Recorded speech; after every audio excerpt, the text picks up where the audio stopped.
on more chocolate, and we're gonna make it right now. To get started with this cake, I like to start by putting some boiling water over the cocoa powder. This is something you see in a lot of cake recipes, and it's because warming up the cocoa powder sort of brings out that chocolatey flavor even more so. Cake batters don't ever like when you put two extreme temperatures together. That's why it's so important to use room temperature butter, room temperature eggs, all that kind of business. So I also, after I put in the boiling water, I also add some milk to it.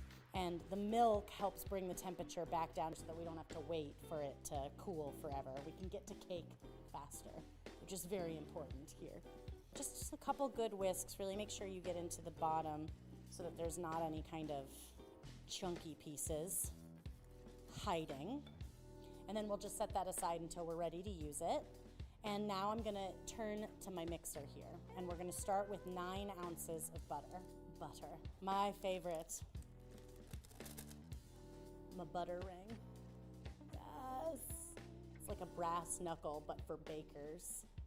So I've got 9 ounces of butter, and I've got 3 cups of sugar. That sounds like a lot, but this is a really, really big cake. And this is also a great cake for making for a big soiree, big party, because this amount of sugar helps keep the cake really moist. So even if you want to make the cake 2 days ahead of your party, it's still going to be really sticky and gooey. I'll start by mixing that. The butter is at room temperature, and we're just going to cream this. Doesn't just mean mix the butter and sugar to combine. It also is adding aeration to the batter. So it's really important that the color of this goes from sort of a pale yellow color to an almost white color. So I'm gonna go ahead and add my vanilla. You can skip vanilla in a chocolate cake recipe, but there are certain flavors that make chocolate taste even more chocolatey. So vanilla really does that, and coffee also does that. So sometimes I even suggest to people, instead of using boiling water for this first step, you can actually use a hot cup of coffee. So I'm gonna start adding the eggs one at a time. A lot of recipes say to do this, and people always ask me, why can't, if it only has 2 eggs, why can't I just add both eggs at the same time? You have to almost think of your cake batter as an emulsion. If you add too much of any ingredient at any given time, you're breaking the emulsion. So we like to just add 1 egg at a time, even if there's only 2, but especially in a recipe like this where there's 5 eggs. If I just dump these all in here, we're gonna probably break the cake batter. This cake recipe rises totally flat. One of the main ways that it won't rise evenly is if it isn't mixed evenly. And you can see that the batter looks relatively smooth and actually look a little bit like it did at the end of creaming, just a little bit softer. So now I'm going to start alternating additions of this cocoa mixture from before. I love me a pour spout. And my dry ingredients. My dry ingredients, I have all-purpose flour, salt, baking soda, and baking powder. And you know, if you just dumped this all into a mixer and mixed it up, it would probably still turn out pretty delicious.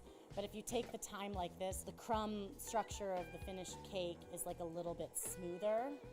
And when you like put your fork in it, oh my gosh, I can't wait to eat this cake. You can also kind of do this last mixing by hand if you want, just to make sure you don't risk over mixing it. And there is our beautiful chocolate batter. I would just eat this with a spoon if we didn't need to make the cake, but we'll proceed. I greased these with nonstick spray, and now I'm gonna put some cocoa powder in it. You can also use flour for this, but I really like to use cocoa powder for a cake that's this deeply chocolatey, because any remnants on the outside of the cake will look chocolate instead of looking like floury dust. So then you want to go around the sides, make sure that the whole thing gets pretty well coated. This is especially important on this cake because we're going to do a naked style cake where there's very little frosting around the outside. So if there was any like little floury bits, we really wouldn't want to see those. I'm going to use an ice cream scoop to help me divvy up the batter between them. You're just going to want to remember the number of scoops that you do. And I usually start by doing about 10 scoops in each one. Because we're doing a naked cake, we really want the layers to look even here. So can you just eyeball it and pour it into the pans? Absolutely, totally fine. But just one of the ways that we're going to make it look a little bit nicer, kind of the pro tips. Okay. And then I like to just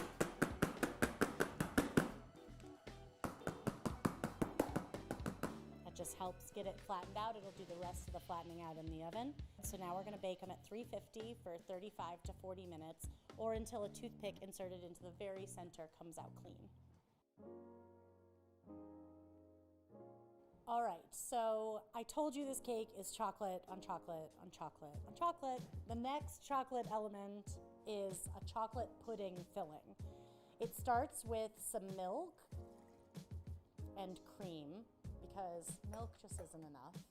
We gotta add a little cream in there too. So I'm just putting it over a medium heat to start to warm up this cream. And I'm gonna add both unsweetened and some bittersweet chocolate to it. The reason that I'm using a combination here is because the unsweetened really helps make this a really deeply chocolate without being overly sweet.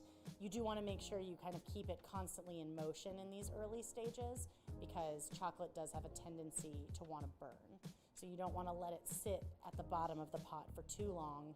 And we're just going to stir this until the chocolate melts completely. And then we'll move on to our next part of making the pudding. Puddings are thickened both with a little bit of egg and also with a little bit of cornstarch. Not every recipe, but this recipe is.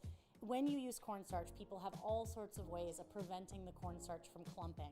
This is my way, and I think it's the easiest, though I'm biased.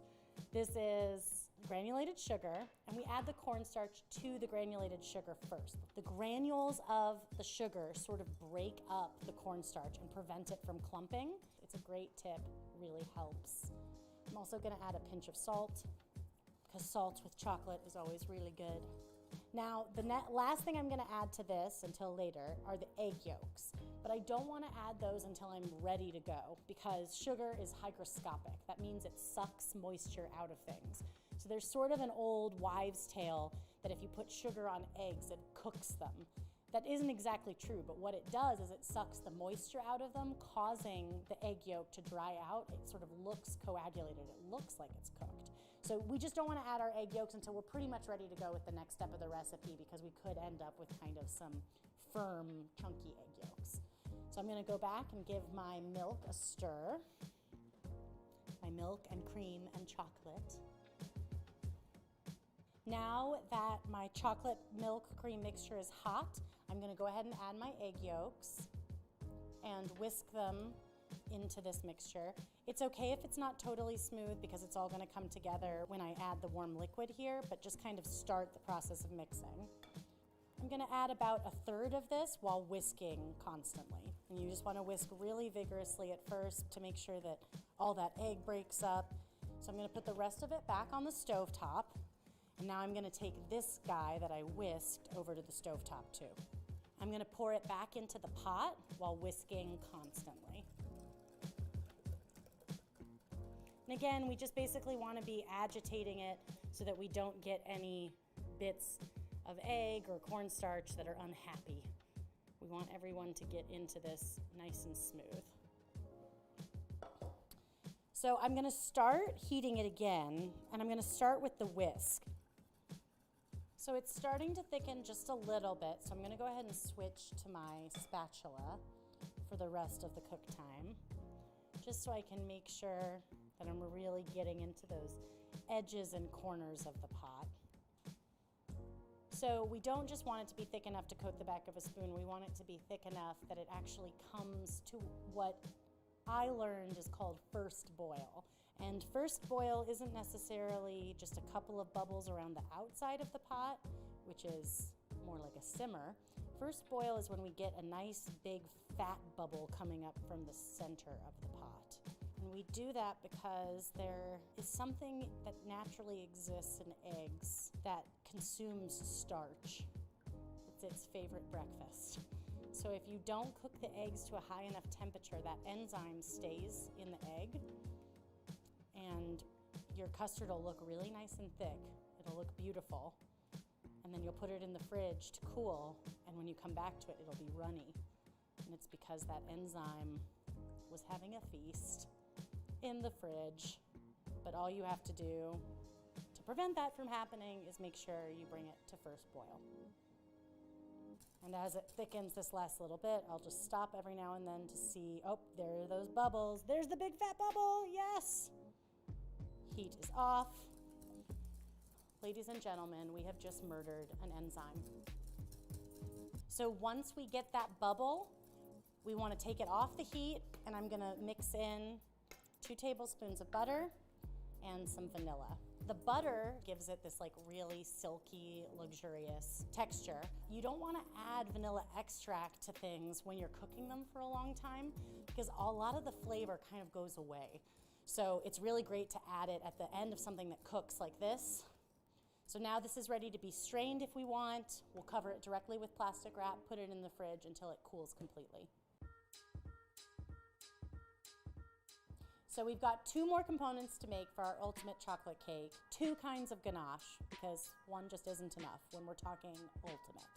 So ganache is incredibly versatile. We're gonna make a whipped ganache, and we're also going to make a chocolate glaze, which is a little bit more of a thick, drippy sort of ganache. They're both cream and chocolate. The only difference is the ratio.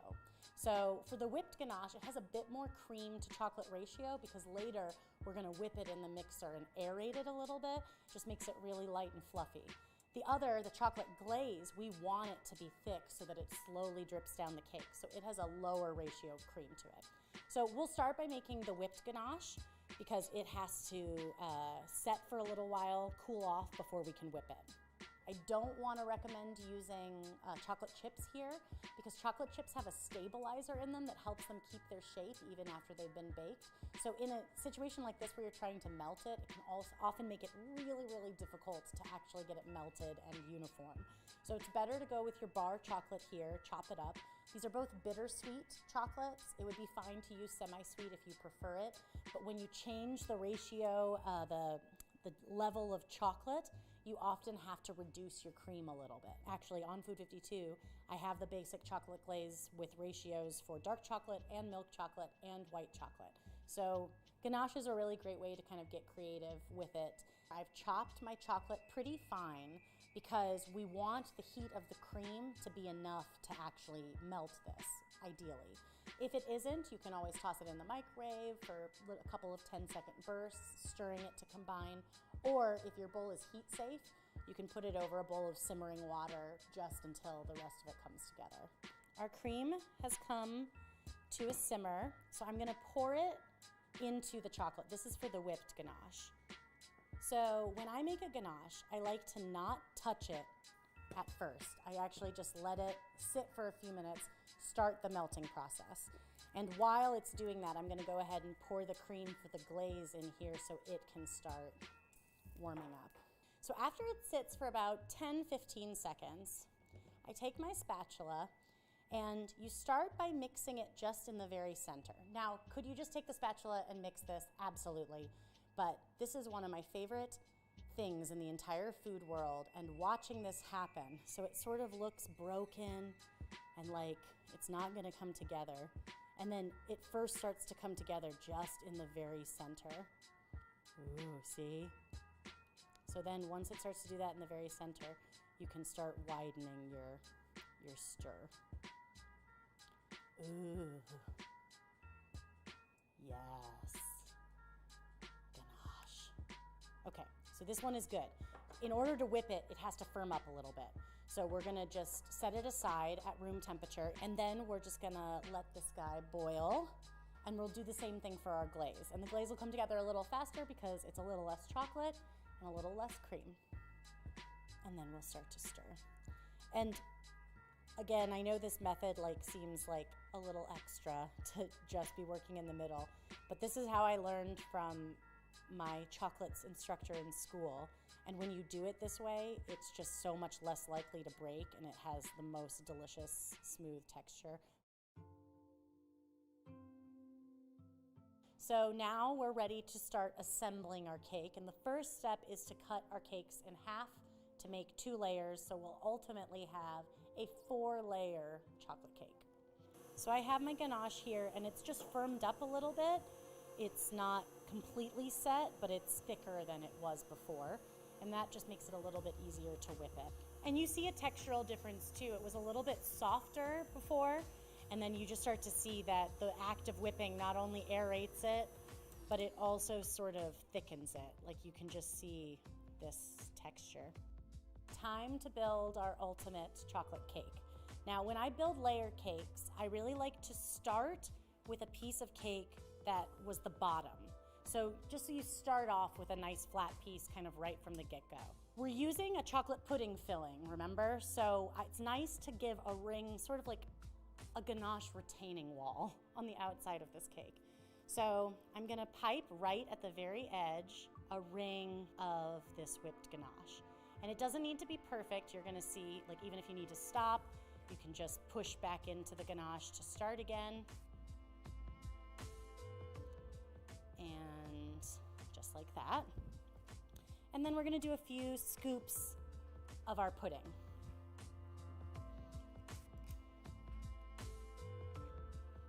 So I think I'll start with 4 scoops.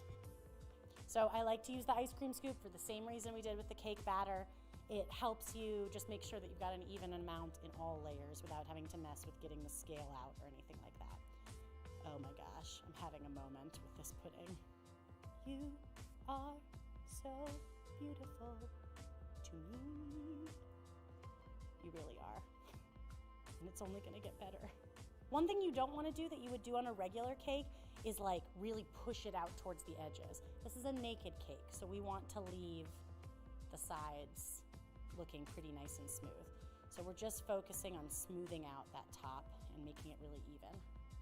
So we'll put the next layer of cake on top.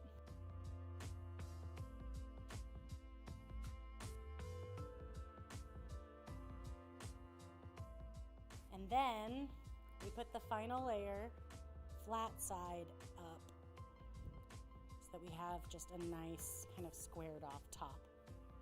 So now all we want to do is clean up some of these spots. We're going to do a thin outer layer of frosting, which is sometimes called a crumb coat.